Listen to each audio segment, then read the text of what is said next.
Hey guys, our week 3 one kettlebell workout. It's going to be 3 movements. The way it's going to be structured, again, this will be outlined in the description of the video.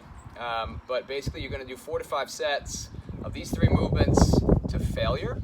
Now, I put quotations around that because you really shouldn't be going to absolute failure on every single set. If you go to absolute failure on set 1, the rest of the workout will go downhill pretty quickly. So I say to failure, meaning like you could probably squeeze out another 2, 3, 4 repetitions if you absolutely had to, especially in the earlier sets of the workout.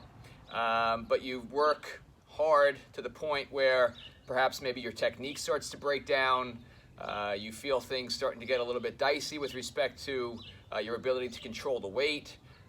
Things start breaking down that way, then just pull the plug. And then if you want to go for broke on maybe the last set or 2 and really just do a true max effort set on all the movements, then of course you have that left in the tank because you didn't really go crazy in the first few sets.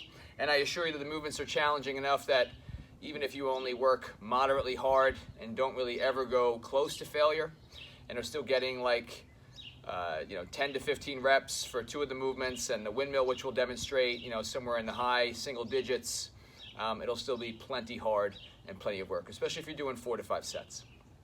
All right, let's get to it. The 3 movements. The first one is going to be a goblet squat, which we've done on many occasions, only now you're going to be holding the kettlebell upside down by the handles out in front of the body. So essentially the position of the arm is going to be at about 90 degrees, and you're isometrically holding that position, grabbing the kettlebell upside down by the handle and holding it there as you're squatting.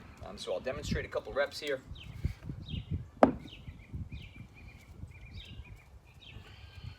So I hold it out in front, lower down into the squat, and stand back up. And obviously the temptation is going to be to try to pull that kettlebell in closer as you fatigue, and the work is really in keeping it as far away from your body as you possibly can the entire set. If it starts to creep in a little bit, your arm starts to bend a little bit more over the course of the set, obviously that's fine. But if you really start to break down and hug it all the way into your body, then just pull the plug on that set. Okay, it's kind of a judgment call, but use good judgment. The scaling option for that, if the kettlebell you have is too heavy and you really can't maintain that position at all, just keep it as far away from your body as you possibly can and just maintain whatever standard you start with throughout the entire workout. Okay. Second is the windmill. So we programmed this a few times at the gym. So it's basically you're standing. The position of your feet is going to be slightly wider than shoulder width apart. They're going to be angled away from the arm that is supporting the kettlebell overhead, and you're supporting that kettlebell with that arm the entire time at arm's length. And the movement, before we even introduce the kettlebell here, you're going to hold the kettlebell up overhead. Your non-working arm is going to be placed on the inside of your thigh. Your back leg remains straight. Your front knee can bend slightly. And you're going to kick that hip out to the side.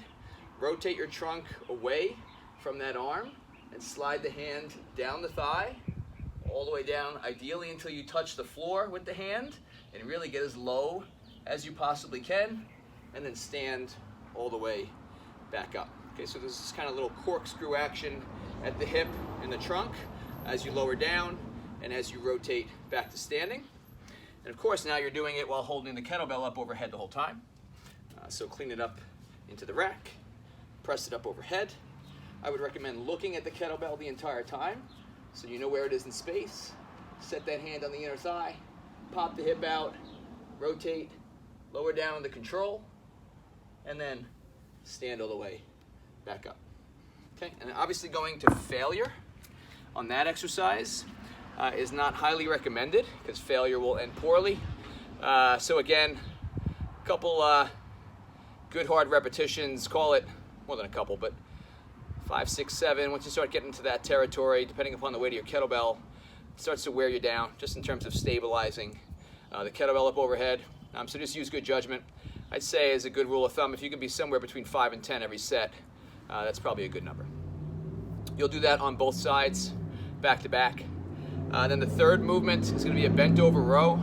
We've done a bunch of different variations of this exercise. This particular one with the kettlebell primarily is going to be challenging your posture as well as your grip and your ability to hold on to the kettlebell. And so you're going to actually hold it upside down. So you can see the handle is parallel with my feet. I'm going to flip it so I'm able to grab the bell, and the handle is going to be pointing down towards the ground. And try to get your fingers as close together as possible. Ideally, you can see like my middle finger, I don't know if you can see that, but they're basically touching under the handle there.